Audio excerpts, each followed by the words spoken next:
સુરતમાં ફરી એકવાર ડમ્પર ચાલક યમરાજ બન્યો. સુરત ડિંડોલીમાં વહેલી સવારે અકસ્માતની ઘટના બની.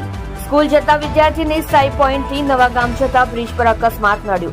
બાઇક પર પિતા પુત્ર બંને સાથે જઈ રહ્યા હતા. ડમ્પર ચાલકે પાછલા ટાયરમાં અડફેટે લેતા વિદ્યાર્થીનું ઘટના સ્થળે જ મોત નીપજ્યું અને પિતા તુકારામનો ચમત્કાર બચાવ થયો. લિંબાયત નીલગીરીની સાર્વજનિક સ્કૂલમાં અભ્યાસ કરતો હતો આ વિદ્યાર્થી. 15 વર્ષીય સાહિલ તુકારામ નાયક નામનો વિદ્યાર્થી સાર્વજનિક સ્કૂલના મરાઠી માધ્યમ ધોરણ 10 માં અભ્યાસ કરતો હતો. ઘરનો ચિરાગ ગુમાવતા પરિવાર શોકમાં ગરકાવ થયું. અકસ્માતની જાણ થતાં જ પોલીસ અને ઇમરજન્સી સેવા 108 ઘટના સ્થળે પહોંચી હતી, પરંતુ તે પહેલા જ વિદ્યાર્થીનું મોત નીપજ્યું હતું.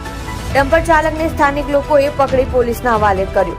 GJ05FZ0499 નંબરની સ્પ્લેન્ડર બાઇકથી જતો હતો આ વિદ્યાર્થી. GJ21Y0912 આ નંબરના ડમ્પર ચાલકે વિદ્યાર્થીને અડફેટે લેતા અકસ્માત થયો.